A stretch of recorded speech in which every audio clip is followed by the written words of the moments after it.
Sa atin akong line, si Police Captain Federico Tulay, ang Deputy Chief of Police ng Cordon Police Station. Welcome to the program, sir, at bumati ho muna kayo sa atin hong mga listeners and viewers ngayong araw po na ito ng linggo. Yes, good morning, Bombo Jamaica and Bombo Kyle, no?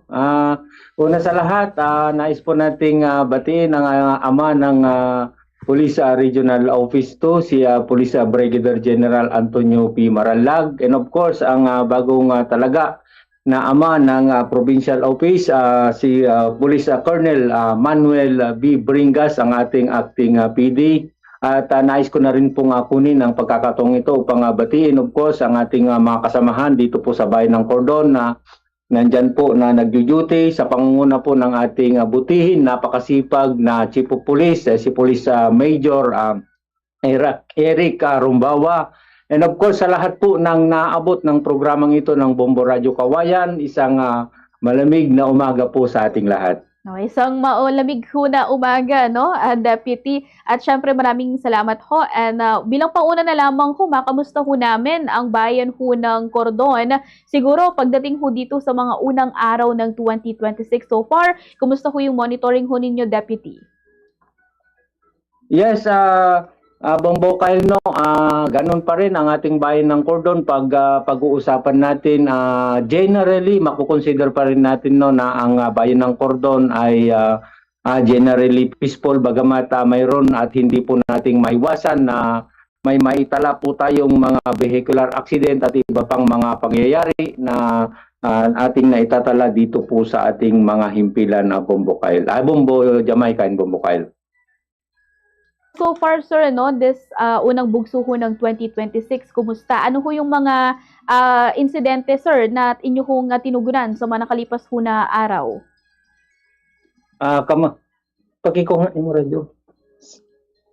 Nawawala saglit, Bombo Jamaica. Sige wait lang lang po, Deputy, ano, nang sa ganun po ay malinaw din ho namin kayong mapakinggan. Nang sa ganoon ay syempre, no, malaman din ho natin ito hong mga insidente na syempre nitatala sa inyong nasasakupan at maging aware na rin ho, no, yung mga kababayan ho natin, lalong-lalo na siguro yun hong mga kababayan ho natin from Cordon, Isabela, nang sa ganun ho ay at least kahit pa paano malaman ho nila yung mga ginagawa ho ng atin ho mga kapulisan, ng atin ho mga authorities ho dyan sa bayan ho ng Cordon. So siguro i-check ho natin kung okay na ho yung linya ho dito ni Police Captain Federico Tulay. Okay, pabalikin ho natin, Deputy, ano, yung nababanggit ho natin kanina for the past few days sa unang bugso ho ng 2026.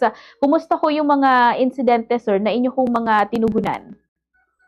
Yes, Bombo Kyle, una nga sa lahat itong naging medyo kontrobersya na pangyayari dito sa ating bayan, kung kaya itong vehicular accident na napabilang nasangkot ang isang kabaro natin na nangyari dito sa may barangay Kakilingan, Cordon, Isabela, na kung saan yung ating kabaro ay patungo umano sa kanyang pagre-report sa kanyang duty na nakatalaga dito sa may Camp Crame, Quezon City, kung saan ay nasangkot siya sa aksidente na naging sanhi ng kanyang pagkasawi, Bombo Jamaica and Bombo Kyle, no? Nakakalungkot yung pangyayari na yon na aming naitala dito sa ating himpilan ng Cordon na Bombo Jamaica.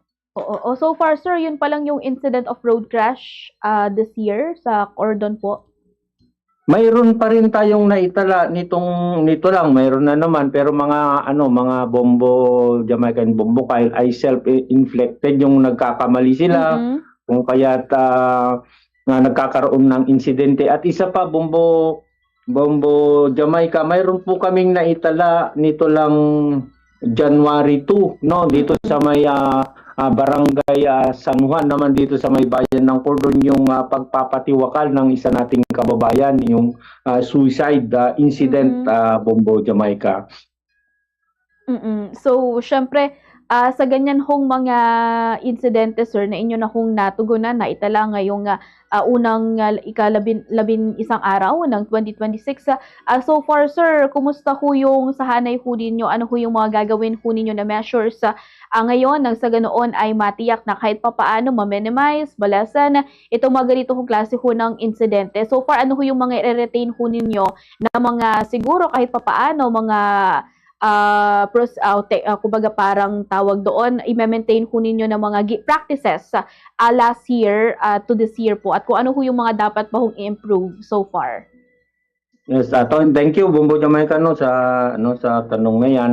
Of course, ang himpilan ng Cordon Isabela ay patuloy na maglilingkod sa ating kababayan at patuloy na ipagpapatuloy natin yung mga best practices na ginagawa natin upang sa gadon ay maibsan o mabawasan ang mga ganitong klaseng insidente tulad nga nitong patuloy na pagkakandak po namin ng regular checkpoint na kung saan ay ginagamit po natin ito upang palalahanan ang ating mga kababayan, lalong-lalo na yung mga gumagamit ng ating mga pambansang kalsada na maging maingat at responsable at patuloy din natin silang pinagsasabihan na sa tuwing sila ay magmamaneho ay iwasang makainom dahil karamihan po na ating naitala na naging sanhi ng aksidente ay nandun po yung pagkalasing o nandun yung impluwensya ng nakakalasing na inumin. And of course, itong mga ganitong insidente gaya nga po ng ating naitala na suicide incident ay patuloy po nating ina-address ito sa pamamagitan po ng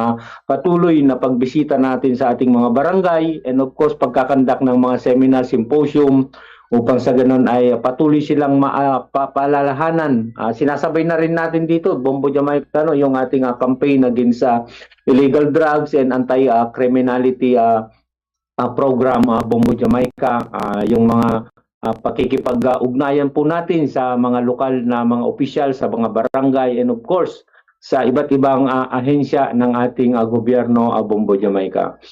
So far, sir, no, kung meron ho kayong data na hawak sa mga pagkakataon po nito, since nagtapos na ho tayo sa taong 2025, pero yung crime index, sir, yung kumbaga parang data ho ninyo from 2024 to 2025, kumusta, sir, yung comparison? Meron ho bang pagbaba, pagtaas, o dun po sa mga crime incident ho sa AOR po ninyo?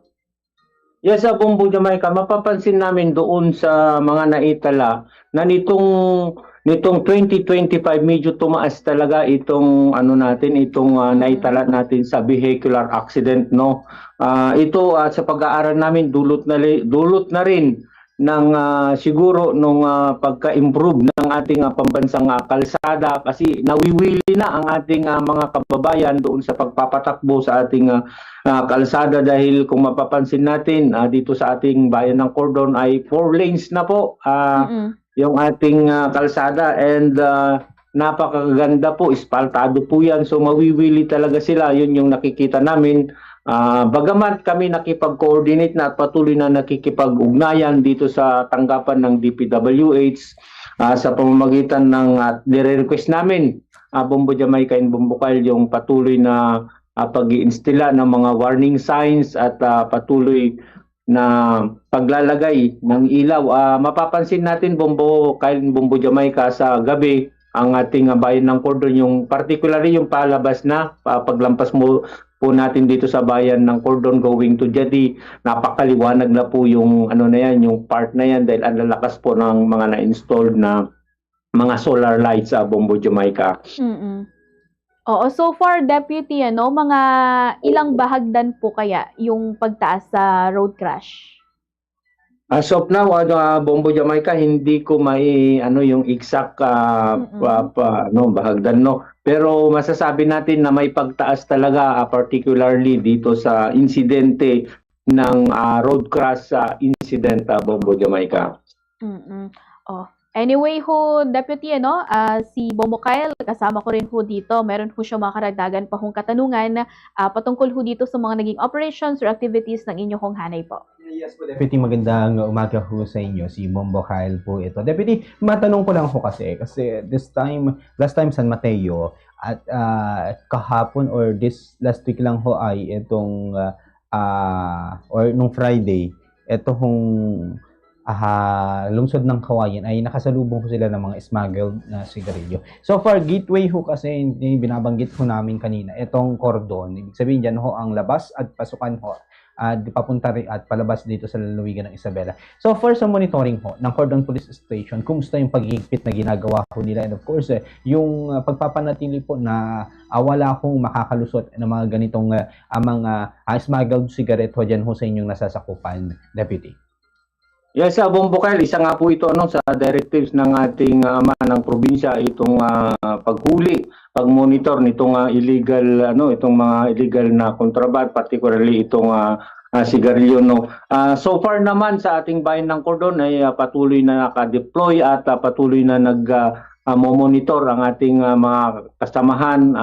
Kung mayroon mang mga ganyang aktibidades dito o dumadaan, of course, ang ating checkpoint 24/7 po yan na nakatalaga dito sa ating boundary na kung saan yan po ay pinamumunuan naman ng PMFC, and we are closely coordinating with them para lang sa ganun kung may mga ganyang insidente, hindi lamang po sa kontraband ng sigarilyo, mapa 705 o whatever kontraband na dadaan dito sa ating bayan. Kasi sila po yung talagang nakatuon dyan na 24/7 dyan po sa ating highway, and of course sa ating checkpoint kasi Bombokail, mayroon po tayong sinusunod, hindi po tayo 24/7 na nagkakandak ng checkpoint, Bombokail. Pero so far, Bombokail, wala pa po tayong naitatala. Bagamat, yun nga, ang sabi ko, nandyan po ang ating kapulisan na nagmamanman at patuloy na nagagather ng data kung mayroong mga ganyang kalakaran ng pagbebenta ng peke na sigarilyo, Bombokail. Deputy, anong i-expect pala ng hanay ng mga kababayan natin sa Cordon ngayon, ng mga activities na pagpapatuloy ho ng Cordon Police Station this year 2026, and of course, may aasahan din ho ba tayo na mga, kumbaga, paragdagan sa puwersa ho ng Cordon Police Station, maging yung mga kagamitan ho na meron ho kayo if we have the initial information, Deputy? Sa Bombokail and Bombo Jamaica, patuloy po kaming na humihingi ng paumanhin sa ating mga kababayan. Kung napapansin ninyo, ang minsan ang ating sasakyan talaga, nandyan na yung medyo luma na yung ating sasakyan. Although nakipag-coordinate na po tayo sa tanggapan ng provincial and regional office, and hoping sana mapagbigyan tayo na madagdagan ang ating sasakyan upang magamit sa ating pagre-responde, lalong-lalo na ang bayan po ng Cordon ay nandyan po, may mga barangay po tayong malalayo at wala pang mga signal, and pinapabatid po namin sa aming mga kababayan na ang PNP ay patuloy po na maglilingkod sa inyo. Asahan po nyo yung 24/7 na ronda po namin, lalong-lalo na dito sa places of convergence. Nandyan po, kitang-kita nyo yung ating mga sasakyan na naka-blinkers sa gabi, and of course sa ating motorcycle. And nais po namin kunin din ito para pasalamatan ang hanay po ng municipal government ng Cordon, dahil nagbigay po sila ng isa pang motor na magagamit po namin sa pagpapatrolya dito po sa bayan ng Cordon. At parang nagtatanong pa si Mayor, alam ko maririnig niya ito, parang dadagdagan pa po nila Bombokail and Bombo Jamaica para nang sa ganun ay mapasok po namin yung mga kahit kaliit-liitan mga iskinita o kalye ng bayan ng Cordon. And yun nga, wag po kayong mag-alala mga kababayan, kung nasisita po kayo dyan sa ating mga checkpoint, yun po ay hindi po pagpapahirap sa inyo, kundi yun po ay pagbibigay isang daan po para nang sa ganun ay mapanatili natin ang inyong kaligtasan sa ating mga lansangan, Bombokail and Bombo Jamaica. Bali, ilan lahat, sir, yung mga mobile patrol ho ninyo, sir? As of now, Bombo Jamaica, mayroon po tayong 2 mobile car na patuloy na gagamit dyan, and bali 2 na yung ating single motorcycle na ginagamit din ng ating mga kasama, Bombo Jamaica. So, sir, mabalikan ko na lamang din, kasi last week, unang linggo ho ng Enero ay nagpalit na rin ho ng liderato ang Isabela Police Provincial Office at meron na ho tayong bagong acting na Provincial Director, si Police Colonel Manuel Bringas. So far, sir, ano ho yung mga direktiba ho ngayon ng bagong Provincial Director ho sa mga hanay ho, sir, ng kapulisan dito sa lalawigan ho ng Isabela?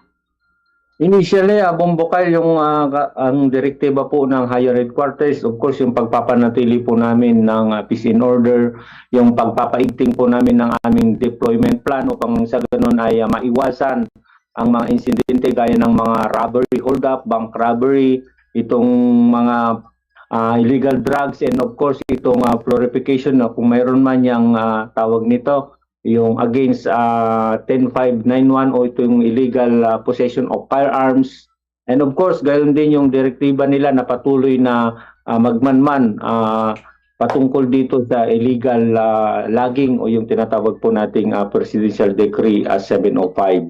And yun nga, Bombo Jamaica and Bombo Kyle, waiting kami. Mayroon itatalaga na pagpupulong and malalaman natin yung mga susunod na programa ng pamunuan ng Isabela Police Provincial Office, Bombo Jamaica and Bombo Kyle.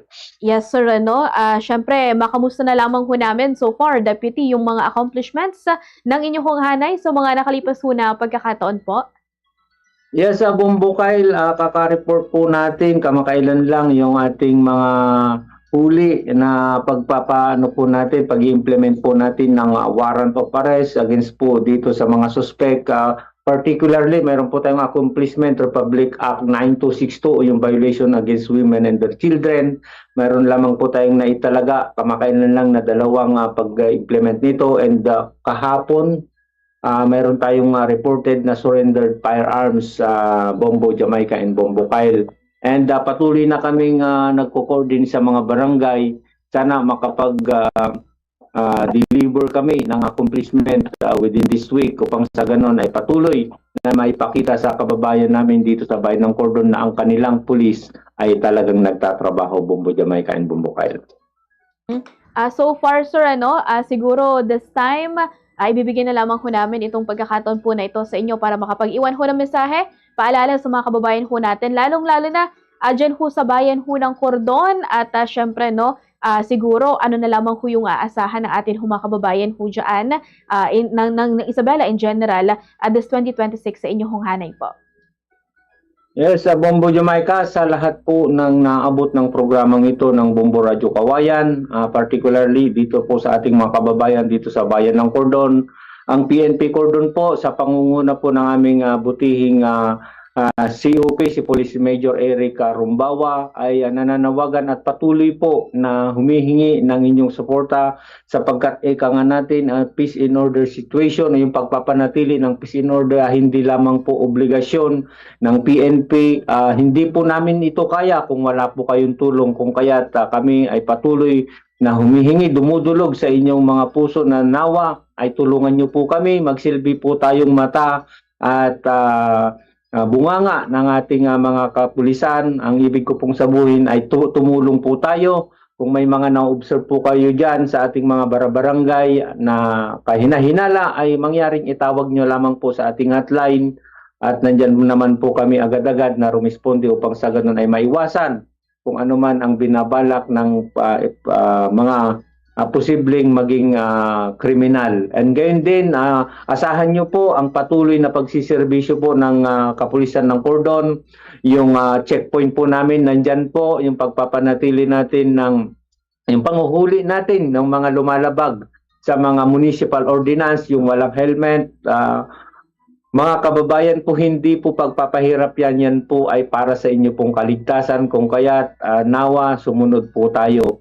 Gayon din po, kami nananawagan na sa ating mga kasamahan sa iba pang mga ahensya, patuloy po kaming makikipag-coordinate sa inyo, tulad nga po ng DepEd and other organization para sa pagkakandak po namin ng mga seminar, symposium sa mga eskwelahan para maipatuloy na maibahagi itong anti-bullying act, anti-illegal drugs, and of course itong anti-rape na minsan ay nandyan po yung atinding na itatala. Ganun din yung pagpapalakas po natin sa ating mga peace in order counterparts sa mga barangay. Asahan niyo po mga kababayan na this year magkakandak po kami ng mga training seminar sa ating mga pulis sa barangay upang sa ganun ay patuloy na mapalakas at mabigyan ng kaalaman at magamit sa ating pagsiservisyo sa ating mga nasasakupan. Asahan din niyo po mga kababayan na patuloy na kami ay handang tumugon anuman ang inyong tawag. Ika nga, isang tawag lang, nandyan po kami agad-agad. And of course, guys ko na rin pong kunin yung pagkakataong ito para patuloy na hingin ang suporta ng ama ng bayan ng Cordon, ng aming minamahal na Mayor Florence M. Zuniga, upang sa ganun ay patuloy din na matugunan ang iba pang pangangailangan ng aming himpilan sa aming pagsiservisyo dito sa bayan ng Cordon. At yun lamang po, mag-ingat po tayo sa ating mga ginagawa sa mga road user po. Bago sana magmaneho ay magsambit po tayo kahit maikling panalangin lang na nawa. Ingatan tayo ng buong may kapal sa ating pagdadrive, pagmamaneho upang sa ganun ay maiwasan natin ang mga sakuna sa mga daanan o lansangan. Yun lamang, Bombo Jamaica and Bombo Kyle. Sa Radyo Bombo!